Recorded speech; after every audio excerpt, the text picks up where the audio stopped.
तो दोस्तों आज मैं एक्सप्लेन करने वाला हूँ 2022 में आई मूवी गोविंदा नाम मेरा को। आज ना तो मैं रेटिंग्स की बात करूंगा, ना ही सब्सक्राइब करने को कहूंगा और ना ही इंस्टाग्राम पे फॉलो करने को कहूंगा। आज आपके ऊपर छोड़ दिया है। वीडियो अच्छी लगे तो आप अपने मन से सब कुछ कर दीजिएगा।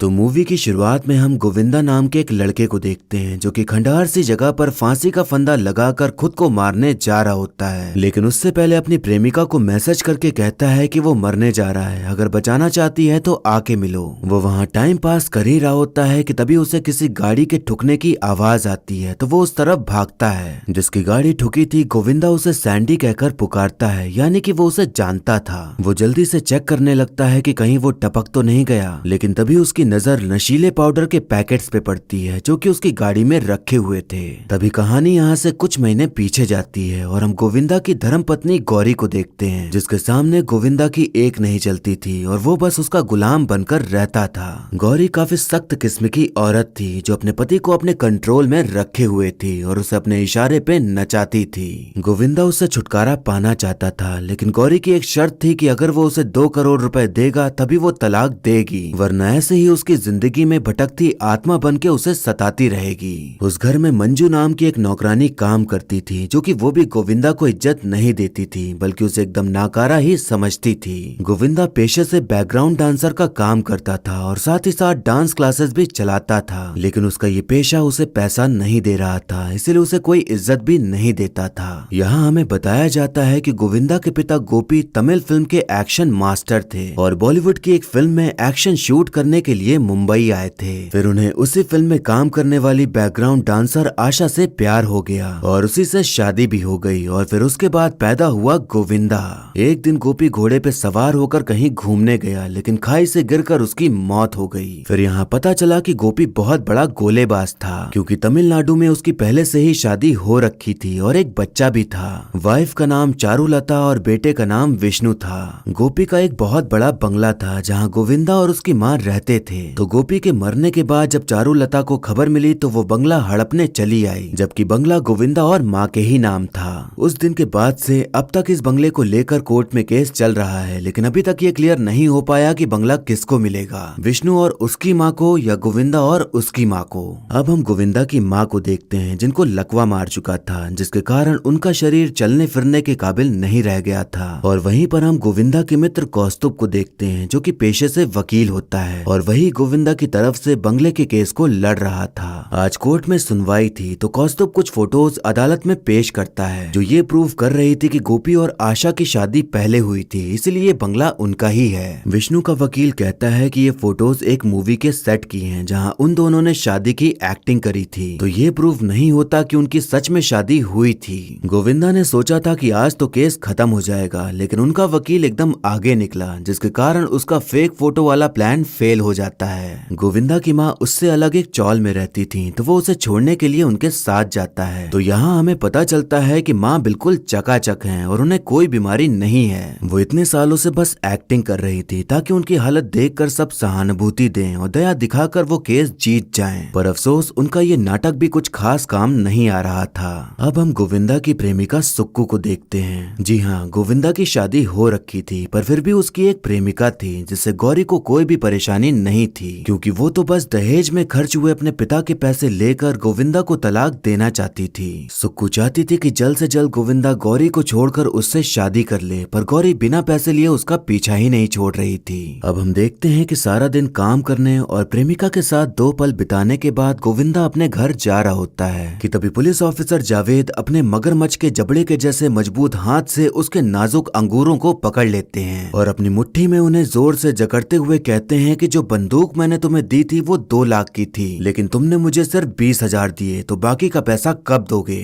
गोविंदा दर्द से कराहते हुए कहता है कि अभी तो मेरे पास पैसे नहीं है, लेकिन जब होंगे तब सबसे पहले आप ही के पास आऊंगा। गोविंदा अपने 2 अनमोल रत्नों को बचाते हुए घर पहुंचता है तो देखता है कि गौरी किसी आदमी के साथ बैठी हुई है और उसे अपनी अदाओं से रिझा रही है। उस आदमी का नाम बलदेव होता है जो कि पेशे से लाइफ इंश्योरेंस बेचने का काम करता था और गौरी ने उसे ही अपना प्रेमी बना लिया था, क्योंकि जब गोविंदा गोविंदा की प्रेमिका हो सकती है तो वो भी आजाद थी किसी और की बाहों में सर रखने के लिए। गोविंदा ने जावेद से गन इसलिए खरीदी थी क्योंकि वो गौरी के अत्याचार से परेशान हो चुका था, इसलिए उसने उसको मारने का सोच लिया था। पर वो बुरा इंसान तो नहीं था, तो उससे ये कभी हो नहीं पाया। गोविंदा और सुक्कू को कौस्तुभ के कॉन्टैक्ट के जरिए एक बहुत बड़े अमीर आदमी के बेटे की म्यूजिक वीडियो में कोरियोग्राफी करने का काम मिल जाता है, तो वो लोग उससे मिलने जाते हैं। उस अमीर आदमी को सभी धारकर कह के पुकारते थे और वो मुंबई के बहुत बड़े गुंडे में से सबसे छोटे वाले गुंडों में से एक था। और उसका बेटा सैंडी एकदम ही बेवकूफ किस्म का लड़का था, क्योंकि ज्यादातर वो नशीले पाउडर के नशे में ही रहता था और कहीं भी कुछ भी बक देता था। पर था तो उनका ही बेटा, इसलिए उसकी इच्छा पूरी करने के लिए म्यूजिक वीडियो बनाने की परमिशन देते हुए गोविंदा और सुक्कू को ये काम सौंप देते हैं, जिसके लिए उन्हें 30 लाख मिलने वाले थे। अब वो दोनों नशे में धुत सैंडी को डांस सिखाना शुरू करते हैं और कुछ ही दिनों में पूरा वीडियो शूट कर डालते हैं। धारकर जब म्यूजिक वीडियो देखता है तो उन पर भड़क जाता है, क्योंकि उनके बेटे से ज्यादा वो दोनों दिखाई दे रहे थे, तो वो उन्हें पैसे दिए बिना ही भगा देता है और उसके आदमी जो खर्चा पानी देते हैं वो अलग। ये सब होने पर सुक्कू सोचती है कि शायद उसका कुछ नहीं हो सकता और आगे चलकर ऐसे ही धक्के खाने हैं, इसलिए वो गोविंदा से नाराज होते हुए उससे ब्रेकअप करके चली जाती है। अब एक तरफ जावेद अपना पैसा मांग रहा था, दूसरी तरफ उसकी बीवी उसकी जान खाती रहती थी, और वहीं अब इतनी मेहनत करने के बाद उसे धारकर से पैसा भी नहीं मिला और ऊपर से सुक्कू भी उसे छोड़कर चली गई थी। इसीलिए अब गोविंदा एक खंडहर जगह पर जाकर फांसी का फंदा लटका के खुद को मारने जा रहा होता है, लेकिन उससे पहले वो सुक्कू को मैसेज कर देता है कि वो मरने जा रहा है, तो अगर बचाना है तो आ जाए। ये वही सीन था जो हमने शुरुआत में देखा था और सब कुछ वैसा ही होता है जैसा बताया था। और अब आपको ये भी समझ आ गया होगा कि गोविंदा सैंडी को कैसे जानता था।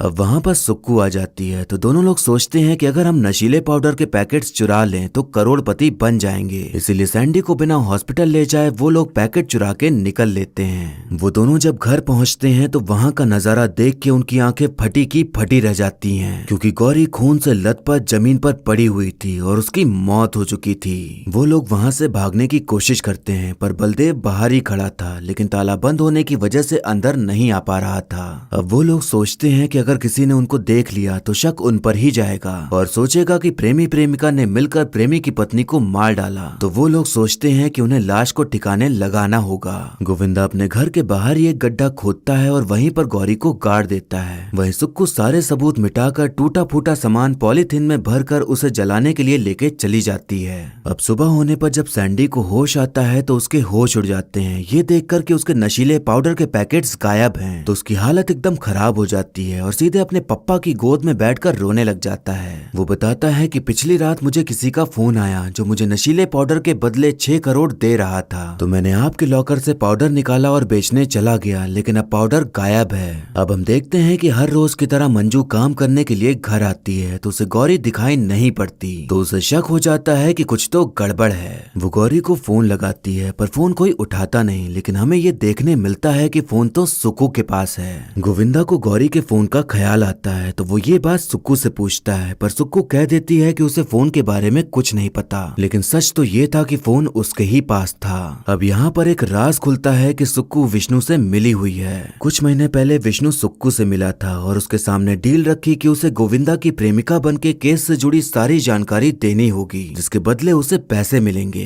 तो अब यहाँ समझ आता है कि सुक्कू गोविंदा से प्यार करने का बस नाटक कर रही थी, ताकि वो उसके साथ रहकर जासूसी करते हुए विष्णु को सारी जानकारी दे सके, जिसके लिए उसे पैसे मिल रहे थे। पर अब तो गौरी का खून हो गया था और उसके सबूत मिटाने में वो भी शामिल थी, तो उसकी एकदम हवा टाइट हो रखी थी, इसलिए वो विष्णु से मदद मांगने के लिए आई थी, पर कुछ मदद मिलती नहीं। अब मंजू को साफ सफाई करते वक्त एक कांच का टुकड़ा मिलता है जिसके ऊपर खून लगा था, तो वो सीधे पुलिस स्टेशन पहुंच जाती है और जावेद को सब कुछ बता देती है। जावेद ने गोविंदा को गन बेची थी, तो उसे लगता है कि शायद उसने गौरी को टपका दिया, इसलिए वो मंजू की बात में हाँ हाँ करके उसे जाने को कह देता है, लेकिन कोई एक्शन नहीं लेता, नहीं तो उसका भी नाम सामने आ जाता। अब यहाँ पर एक और राज खुलता है कि मंजू और सुक्कू मिले हुए हैं और मंजू सुक्कू को सारी बातें बताती है और वो भी ये सब पैसों के लिए ही कर रही थी। अब गोविंदा अपने मित्र कौस्तुभ और अपनी माँ को सारी बातें बता देता है, तो कौस्तुभ आइडिया देता है कि हम 2 करोड़ में ये बंगला विष्णु को दे देते हैं और फिर उसके बाद यहाँ से भाग निकलेंगे।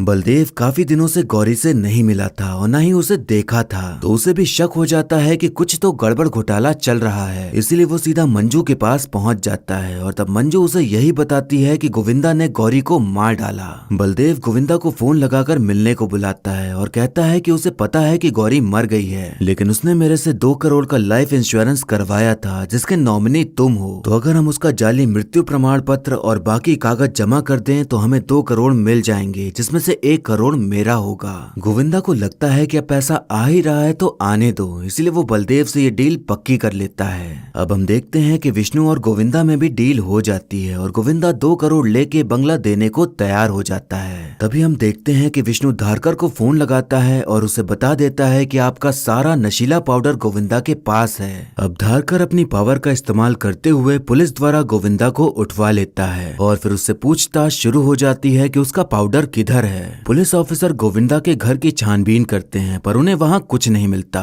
उन्हें पता चलता है कि गोविंदा की एक माशूका भी है। तो सुक्कू के घर पे छानबीन करने पर एक पाउडर का पैकेट बरामद होता है, तो अब सारा शक सुक्कू पर ही चला जाता है। सुक्कू खुद को बचाने के लिए जावेद के सामने सब कुछ उगल देती है और बता देती है कि इसने अपनी बीवी को मार डाला और बंगले में गाड़ दिया और इसी के पास पाउडर भी है। सुक्कू पुलिस वालों को बंगले पर ले जाती है और वहाँ खुदाई करवाती है, लेकिन वहाँ पर गौरी की लाश नहीं मिलती। अब सुक्कू हैरान हो जाती है कि लाश तो यहीं गड़ी थी, तो आखिर वो गई कहाँ। और उस वक्त गोविंदा बार बार यही कहे जा रहा होता है कि ये सब कुछ झूठ बोल रही है। सुक्कू ने वो सबूत जलाए नहीं थे बल्कि छुपा के रख दिए थे, लेकिन उसने जहाँ छुपाए थे वहाँ कुछ भी नहीं मिलता। तो अब उसका दिमाग खराब होने लग जाता है कि आखिर हो क्या रहा है। गोविंदा सुक्कू के सामने ऐसे पेश आ रहा था जैसे उसे कुछ पता ही ना हो और कुछ हुआ ही ना हो। सुक्कू बलदेव से पूछताछ करने को कहती है, लेकिन उसका गोविंदा के साथ पहले से ही सब सेट था, इसीलिए वो कुछ नहीं कहता। फिर उसके बाद सुक्कू विष्णु से पूछताछ करने को कहती है क्योंकि उसने उसको सब बताया था, पर वो भी चुप रहता है क्योंकि उसे तो बस बंगले से मतलब था जो कि उसे मिल गया था। अब तक जो सुक्कू गोविंदा के साथ खेल खेल रही थी, अब उसी के साथ खेल चलने लगा था और अब उसके सारे पासे उल्टे पड़ गए थे।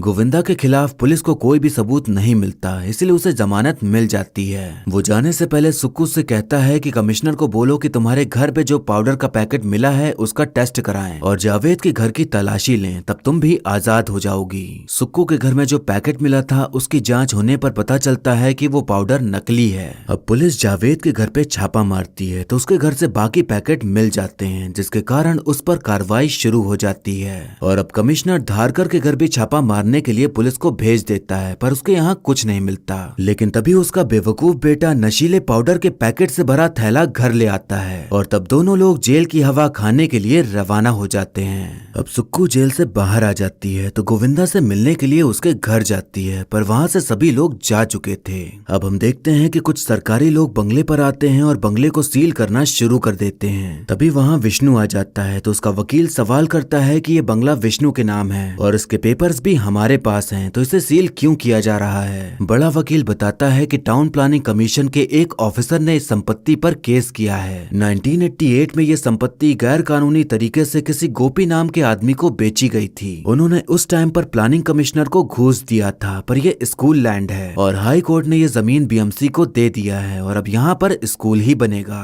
अब विष्णु सुक्कू के साथ और जानकारी लेने जाता है तो पता चलता है कि उसके पास जो जमीन के कागजात हैं वो फेक हैं। उस टाइम पर जो टाउन प्लानिंग कमिश्नर था उसने घूस लेकर प्लान चेंज किया था। उसके जूनियर अधिकारी ने पब्लिक इंटरेस्ट लिटिगेशन फाइल किया था। 30 साल बाद वो केस जीत गया, तो अब ये पूरी जमीन फिर से कॉर्पोरेशन के पास वापस आ गई और वो बंगला कभी गोपी का था ही नहीं। ये सारी जो बातें थी वो सब कुछ गोविंदा को पहले से ही पता चल चुकी थी, तो उसे समझ आ गया था कि वो केस जीत भी जाए तो कोई फायदा नहीं, क्योंकि जमीन तो उसके पिताजी की वैसे भी नहीं है। सुक्कू बलदेव से मिलने जाती है तो पता चलता है कि उसकी 1 करोड़ की लॉटरी लग गई, तो वो मुंबई छोड़ के चला गया। सुक्कू और विष्णु ने बंगले और पैसे के चक्कर में जो भी प्लान्स बनाए थे वो सारे प्लान नदी में तैरते कचरे की तरह बस उनके दिमाग में तैर रहे थे और अब उनके पास अफसोस मनाने के सिवाय कुछ नहीं बचा था। अब सीन यहाँ से कुछ महीने आगे शिफ्ट होता है, जहाँ हम देखते हैं कि सुक्कू वही अपनी बेरंग जिंदगी जी रही होती है कि तभी उसके पास एक कॉल आता है जो कि हमें बताया नहीं जाता कि किसका है। वहीं दूसरी तरफ विष्णु एक आदमी से मार खा रहा होता है क्योंकि उसने उससे पैसे उधार लेकर बंगला खरीदा था। तभी उसके पास भी एक कॉल आता है, पर हमें बताया नहीं जाता कि कौन है। अब हमें यहाँ पर थाईलैंड के नजारे दिखाए जाते हैं और हम देखते हैं कि विष्णु और उसकी माँ और सुक्कू समुद्र किनारे खड़े हैं क्योंकि उन सबको कॉल कॉल करके बुलाया था गोविंदा ने। अब गोविंदा धीरे धीरे करके सारे राज खोलना शुरू करता है और बताता है कि जब कोर्ट में शादी की फोटोज की बात का खुलासा हुआ तभी मैं समझ गया कि घर में ही कोई आस्तीन का सांप है। उसने मंजू का पीछा किया तो देखा कि वो सुक्कू के साथ है और तब वो समझ गया कि मंजू ही उसको सारी जानकारी देती है। फिर उसके बाद उसने सुक्कू का पीछा किया तो पता चला कि वो विष्णु से मिली हुई है। उस टाइम पर गोविंदा का दिल टूट गया क्योंकि वो सच में सुक्कू के लिए सीरियस था, लेकिन अब उसे धोखा मिल चुका था तो उसे भी तो कुछ करना ही था। गोविंदा ये सब बता ही रहा होता है कि तभी माता जी अपने पैरों पर चलते हुए आती हैं, जिसे देखकर सबके होश उड़ जाते हैं क्योंकि किसी को पता ही नहीं था कि वो बिल्कुल चकाचक हैं। गोपी के मरने के बाद जब विष्णु और उसकी माँ बंगला हड़पने आए तो माँ ने तभी से अपाहिज होने का नाटक शुरू कर दिया ताकि बंगला बच जाए। कौस्तुभ को ये बात नहीं पता थी कि माँ चल फिर सकती हैं, पर प्लान में उसको भी शामिल करना था तो गोविंदा उसे भी सब बता डालता है। अब यहाँ पर एक और राज खुलता है कि गौरी जिंदा है, जो कि शायद आपको पहले ही पता चल गया होगा, लेकिन इन सभी को अब पता चला तो उनका मुंह खुला का खुला रह जाता है। गौरी और गोविंदा की बिल्कुल भी नहीं बनती थी, लेकिन गोविंदा अपना प्लान लेके गौरी के पास जाता है और बताता है कि बीएमसी इस बंगले पर कब्जा करने वाली है तो हमें कुछ भी नहीं मिलने वाला, इसलिए मेरे पास एक प्लान है जिसके बाद खूब पैसा होगा और तुम्हें तलाक भी मिल जाएगा। अब यहाँ पर गोविंदा को पता चलता है कि गौरी ने लाइफ इंश्योरेंस ले रखा है जिसका नॉमिनी वही है, ताकि गौरी को कुछ हो जाए तो उसके पास पैसे रहें जीने के लिए। और बलदेव उसका आशिक नहीं था, वो तो बस गोविंदा को जलाने के लिए उससे चिपकती थी, यानी कि उनके बीच बस थोड़ी बहुत मिसअंडरस्टैंडिंग हो गई थी, पर गौरी को गोविंदा से भरपूर प्यार था। गोविंदा सैंडी को फोन लगाता है और उसे पाउडर के बदले 6 करोड़ देने की बात कहता है। उसने सोचा था कि वो उसे बेहोश करके पाउडर ले लेगा, लेकिन उसने खुद ही गाड़ी ठोक के खुद को बेहोश कर लिया। उधर माँ और गौरी मिलकर मस्त सेटअप तैयार करते हैं और फिर गौरी खून लगाकर जमीन पे लेट जाती है। फिर गोविंदा सुक्कू को घर लेके आता है और तब वो लोग गौरी को मरा समझ के बॉडी गाड़ने लगते हैं, लेकिन सुक्कू के जाने के बाद गोविंदा गौरी को निकाल लेता है। माँ ने सुक्कू पर नजर रखी हुई थी तो वो देखती है कि वो सबूत जलाने के बजाय छुपा रही है, तो उसके जाने के बाद वो सबूत गायब कर देती हैं। फिर उसके बाद गौरी बेबी पाउडर का इस्तेमाल करके नकली नशीला पाउडर बनाती है और वो पाउडर चालाकी से माँ सुक्कू के घर में रख आती है। उसके बाद माँ नौकरानी बनकर जावेद के घर जाती हैं और वहाँ पर भी नकली नशीला पाउडर रख देती हैं, क्योंकि उसे भी तो रास्ते से हटाना ही था। जो पाउडर गोविंदा ने सैंडी से चुराया था वो उसी को बेच देता है, तो जो थैली भर के सैंडी पाउडर लेके गया था वो उसी का था, पर वो इतना बेवकूफ था कि गलत टाइम पे लेके आ गया। फिर बलदेव के साथ जो डील हुई थी उस डील को निभाते हुए गोविंदा उसे इंश्योरेंस के 2 करोड़ में से 1 करोड़ दे देता है और वहाँ से उसकी कहानी खत्म हो जाती है। और फिर उन्होंने 2 करोड़ में विष्णु को बंगला भी बेच दिया, मतलब कि पहले उन्हें सैंडी से 5 करोड़ मिले, फिर इंश्योरेंस में से 1 करोड़ और विष्णु की तरफ से 2 करोड़, यानी कि उनके पास पूरे 8 करोड़ रुपए हो गए थे। लेकिन फिल्म में टोटल 7 करोड़ बोला गया है क्योंकि शायद वो इंश्योरेंस का 1 करोड़ ऐड करना ही भूल गए। गोविंदा सुक्कू से कहता है कि मैंने तुमसे सच्चा प्यार किया था पर तुमने पैसे के लिए मेरा ही काट दिया। फिर वो विष्णु से कहता है कि मेरी आई को कभी इज्जत नहीं मिली, एक बंगला था जो कि हम लोगों के पास बचा था, लेकिन वो भी तुम लालची लोग छीनने आ गए। मुझे बंगले से कभी प्यार नहीं था, बल्कि मेरी आई की इज्जत प्यारी थी। अगर तुमने उनको इज्जत दी होती तो ये बंगला तुम्हें खुशी खुशी गिफ्ट कर देता। विष्णु उसे धमकी देता है कि वो उसे छोड़ेगा नहीं, लेकिन तभी उसे चक्कर आने लगता है। गोविंदा ने उन्हें कुछ पीने को दिया था जिसमें कि बेहोशी की दवा मिली हुई थी, तो वो तीनों वहीं लुढ़क जाते हैं और फिर गोविंदा, गौरी, माताजी और कौस्तुभ मस्त 8 करोड़ रुपए के मालिक बन के ठुमकते हुए वहां से निकल जाते हैं और फिर मूवी यहीं पर खत्म हो जाती है।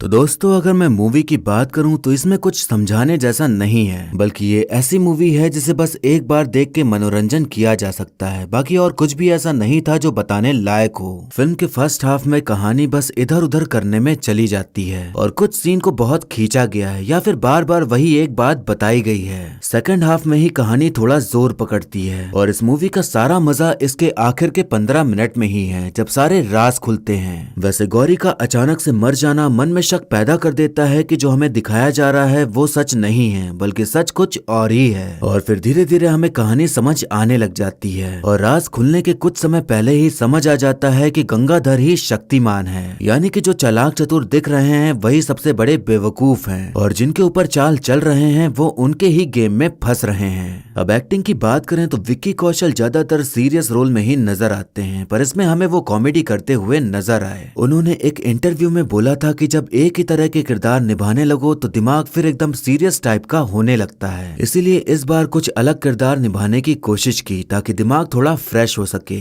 उनकी बात बिल्कुल सही है। और एक्टिंग की बात करें तो उन्होंने बहुत ही बढ़िया तरीके से रोल को निभाया है और बिल्कुल भी ओवर एक्टिंग देखने को नहीं मिलती। सबके मन में सवाल था कि क्या विक्की कौशल कॉमेडी कर पाएंगे या नहीं, तो मूवी देखने पर जवाब मिल गया कि वो कुछ भी कर सकते हैं। विक्की कौशल की एक्टिंग देखकर आपको लूट केस की कुणाल की याद आ सकती है और ये मूवी थोड़ा बहुत उस मूवी की याद भी दिलाती है। भूमि पेडनेकर और कियारा आडवाणी दोनों ने ही अपने किरदार को बखूबी निभाया है और दोनों की ही एक्टिंग सही देखने को मिलती है। अमय वाघ को मैंने मराठी मूवी ज़ॉम्बी वली में देखा था और तभी से उनकी एक्टिंग का फैन हो गया, तो उनकी एक्टिंग और कॉमिक टाइमिंग दोनों ही बढ़िया है। हमारे सीआईडी ऑफिसर दया जो कि सबका दरवाजा तोड़ते नजर आते हैं, उनकी एक्टिंग के बारे में तो आप सबको पता ही है, तो क्या ही कहना। बाकी हमें बिजली नाम के गाने में रणबीर कपूर देखने को मिलते हैं, तो उनका छोटा सा कैमियो रखा गया है जो कि शायद अब ट्रेंड बन चुका है फिल्मों में कैमियो डालने का। वीडियो के आखिर में बस इतना ही कहूंगा कि टाइम पास मूवी है। अगर आपके पास डिज्नी प्लस हॉटस्टार का सब्सक्रिप्शन है तो देख सकते हैं, वरना सिर्फ इसके लिए पैसे खर्च करना जरूरी नहीं है। मतलब कभी दिख गई तो देखी जा सकती है, बस इतना ही। वैसे इस फिल्म में पहले विक्की कौशल की जगह वरुण धवन थे और कियारा आडवाणी की जगह जानवी कपूर। ये कुछ बहुत जरूरी जानकारी तो नहीं है, पर सोचा आपको बता दूं।